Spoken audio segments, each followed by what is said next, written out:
संवाद उपनिषद श्रृंखला में आज का विषय अध्यात्म के 4 स्तर भाग 2। प्रकृति के 2 मूल विभाग हैं, अमृत और मृत्यु। सूर्य केंद्र बिंदु है।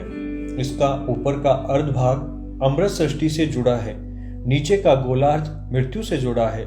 जो कुछ क्रिया प्रतिक्रियाएं अमृत भाग में होती हैं, उसकी ही प्रतिकृति मृत्यु लोक में होती रहती है। अतः हम यह भी कह सकते हैं कि अमृत भाग संस्कृति है और मर्त्य भाग उसकी सभ्यता है। अमृत और मर्त्य दोनों ही सृष्टि 3 स्वरूपों में कार्यरत रहती है, अधिदैव, अधिभूत और अध्यात्म। अतः इन 3 स्वरूपों की भी अपनी अपनी संस्कृति सभ्यता है। उसी का स्थूल रूप हमारी मानव संस्कृति सभ्यता है। हमारी सृष्टि में 7 लोक हैं, भू, भवः, स्वः, मह, जनः, तपः और सत्यम। सत्यम लोक की संस्कृति वेद है। ब्रह्मा की कृति वेद ही है।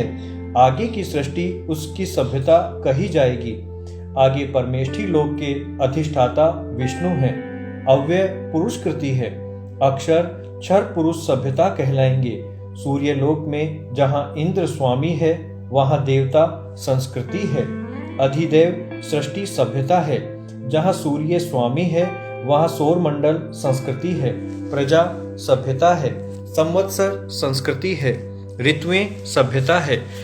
इसका अर्थ हुआ अग्नि संस्कृति है, सत्य है। सोम ऋत सभ्यता है। सूर्य की संस्कृति का एक स्वरूप अमृत लोक में व्याप्त रहता है, दूसरा स्वरूप मृत्यु लोक में। हम कह सकते हैं कि सूर्य ही अमृत लोक की संस्कृति का रूपांतरण मृत्यु लोक की संस्कृति में करता है। चंद्रमा परमेष्ठी की कृति है, हमारे अंतरिक्ष का स्वामी है। पितृलोक उसकी संस्कृति है।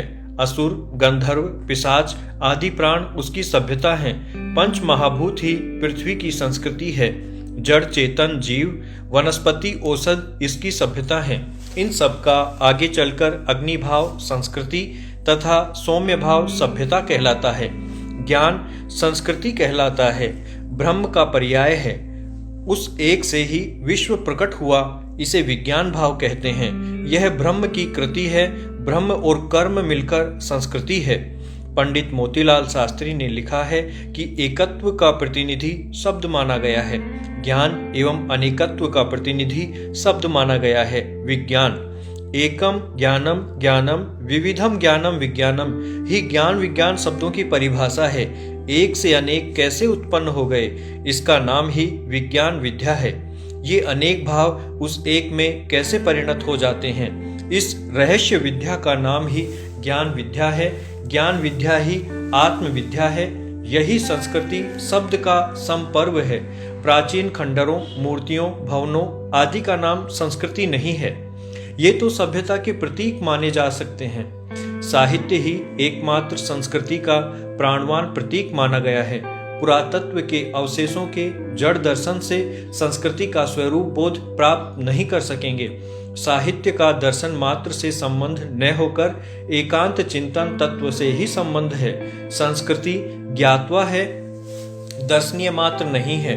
ज्ञानम ते अहम से विज्ञान मिदम वक्ष्याम शेषतः यज्ञ ज्ञात्वा नेह भुवो अन्य ज्ञातव्यम शिष्यते। सम की कृति या समरूपाकृति ही संस्कृति है। परमात्मा की कृति रूप यह विश्व विवर्त ही संस्कृति की प्रतिकृति है। ईश्वर की कृतियां अवयव स्थानीय बनती हुई जहां केवल कृतियां हैं, वहां मानव अवयवी संब्रह्म की पूर्ण अभिव्यक्ति केवल कृति न होकर संस्कृति बना हुआ है। मानव को इस सांस्कृतिक अभिधा का एकमात्र अधिकारी माना गया है। पुरुषो वै प्रजापतेर नेदिष्टः एवं न ही मानुषात् श्रेष्ठतरम ही किंचित। शास्त्र वाक्य प्रमाण है। मानवेतर विश्व पदार्थ प्राकृत है, प्रकृति से संचालित होते हुए परतंत्र है। मानव अव्यय पुरुष के आधार के कारण अप्राकृत है। स्वतंत्र पुरुषार्थ साधन में समर्थ है। ईश्वर अव्यय की पूर्ण कृति होने से मानव ही संस्कृति है। अतः मानव का इतिहास आगम निगम पुराण ही साहित्य कहलाया। इसी साहित्य के गर्भ में मानव का स्वरूप केंद्रित है। अपने स्वरूप ज्ञान के लिए इसी साहित्य का अध्ययन करना चाहिए। इसी अध्ययन को स्वाध्याय कहते हैं। ब्रह्म की समरूप आंशिक कृति है तथा पूर्ण कृति संस्कृति है। विश्वेश्वर की समष्टि रूप विश्व संस्कृति के अव्यक्त सूर्य, चंद्रमा, पृथ्वी 4 अवयव माने गए हैं। मानव ही विश्व में ऐसा संस्थान है जिसमें इन चारों कृतियों का समन्वय हो रहा है। यही मानव की सांस्कृतिकता का मूल बीज है। विश्व का अव्यक्त भाग मानव में भूतात्मा है, सूर्य भाग बुद्धि, चंद्र भाग मन तथा पृथ्वी भाग शरीर है। इनका आधार पांचवा ईश्वर अव्यात्मा ही इन चारों को समभाव में रखकर मानव को संस्कृति का रूप प्रदान करता है। मानव का अध्यात्म प्रकृति भाव है, जीव अव्यय पुरुष रूप आत्मा है। यही पांचों मिलकर ईश्वर जीव मानव का सांस्कृतिक स्वरूप है। पुरुष संस्कृति का इतिहास है। जब कृतियां अध्यात्म अवयव से जुड़ती हैं तब सम हो जाती हैं, अन्यथा प्रकृति रूप कृति ही रहती है। इसी प्रकृति पुरुष विवेक को लक्ष्य बनाकर सापेक्ष संस्कृति सभ्यता का लौकिक रूप समझना होगा। सभ्यता का पूर्व रूप लोक संस्कृति तथा उत्तर रूप लोक सभ्यता है। भारतीय जीवन पद्धति आत्मा, बुद्धि, मन है। शरीर नामक 4 पर्वों से समन्वित है।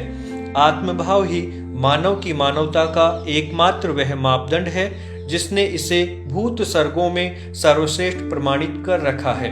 जहाँ बुद्धि, मन, शरीर तीनों प्रकृति के सहज भाव बनते हुए प्राकृतिक पशु, पक्षी, कृमि, कीटादि सर्गों में समान है, वहाँ मानव में आत्मभाव ही विशेषता है। बुद्धिमत्ता, मनस्विता तथा सुदृढ़ शरीर तीनों में से एक भी प्राकृतिक भाव मानवता का स्वरूप व्यवस्थापक नहीं है। अन्य सब कृतियां प्रकृति प्रधान बनती हुई केवल कृति शब्द की अधिकारिणी हैं। एकमात्र मानव ही सम ब्रह्म रूप अव्यय पुरुष की अभिव्यक्ति कृति बनता हुआ संस्कृति रूप है। महत प्रकृति का सत्व गुण सौर मंडल को आधार बनाकर प्राणियों का अहंकृति भाव बना हुआ है। महत प्रकृति का रजोगुण चांद्र मंडल को आधार बनाकर प्राणियों के प्रकृति भाव का प्रवर्तक बनता है। प्रकृति का तमोगुण पार्थिव मंडल को आधार बनाकर प्राणियों की आकृति बनता है। पुरुष प्रकृति का समन्वित रूप ही मानव तथा मानवी की स्वरूप व्याख्या है। आत्मभाव ही मानव की संस्कृति है, शरीर भाव मानव की सभ्यता है। शास्त्री जी ने तो संस्कृति को सृष्टि के आरंभ से ही प्रतिष्ठित किया है। उसी का विवर्त रूप हमारा जीवन चक्र है। उनका कहना है कि अव्यय ब्रह्म और आत्मा का पर्याय संबंध माना जा सकता है। इस मान्यता से अव्यय ब्रह्मात्मक सम ब्रह्म ही कृति को आत्मकृति भी कहा जा सकता है। यह आत्मकृति ईश्वरात्म कृति तथा जीवात्म कृति भेद से 2 भागों में विभक्त मानी गई है। ईश्वरात्मा सर्वत्र सम है, जबकि जीवात्मा प्रत्येक जीव संस्था में विभिन्न है। सर्वत्र समभाव ईश्वरात्मा की सनातन कृति का ही नाम संस्कृति है। अध्यात्म संस्था में विभक्त जीवात्मा की परिवर्तनशील कृति का ही नाम सभ्यता है। मानव में बुद्धि का आधार सूर्य है, मन का आधार चंद्रमा है तथा पृथ्वी शरीर का आधार है। अव्यय पुरुष इनसे आगे की सृष्टि है। वहां त्रिगुण का प्रभाव नहीं पहुंचता। वही हमारा आत्मा है, वही ब्रह्म है, वही संस्कृति है। उसकी 5 कलाएं हैं, आनंद, विज्ञान, मन, प्राण, वाक। यही मन संपूर्ण सृष्टि का मन है। प्रत्येक प्राणी और पदार्थ के केंद्र में यही मन है, जिसे हम अपना मन समझते हैं। वह इसी मन का प्रतिबिंबित रूप है। यही मन प्राणों की सहायता से विश्व में बदलता है, अक्षर और क्षर का रूप लेता है। अतः अव्यय पुरुष ही संस्कृति है। अक्षर अधिदेव तथा क्षर अधिभूत इसकी सभ्यता है। आत्मा की कृति का परिभाषिक स्वरूप है प्रजापति, जिसकी सीमा में प्रकृति और पुरुष दोनों विवर्त समाविष्ट हैं। इन 2 विवर्तों के कारण से आत्मकृति भी पुरुषकृति प्रकृति कृति भेद से 2 प्रमुख विवर्तों में विभक्त हो रही है। पुरुष ही अव्यय ब्रह्म है, जिसकी प्रकृति परा प्रकृति अपरा प्रकृति भेद से 2 भावों में परिणत रहा करती है। परा प्रकृति का नाम ही अक्षर है एवं अपरा प्रकृति का नाम क्षर है, जिनके समन्वय से आत्म प्रजापति के अव्यय अक्षर क्षर ये तीनों विवर्त अभिव्यक्त होते हैं। अव्यय तत्व पुरुष है। यही मनों में विवर्त है। अक्षर ही परा प्रकृति है, यही प्राण में विवर्त है। क्षर ही अपराकृति है, यही वांग में विवर्त है। इन तीनों कृति विवर्तों का इतिहास ही संस्कृति और सभ्यता शब्दों का चिरंतन मौलिक इतिहास है।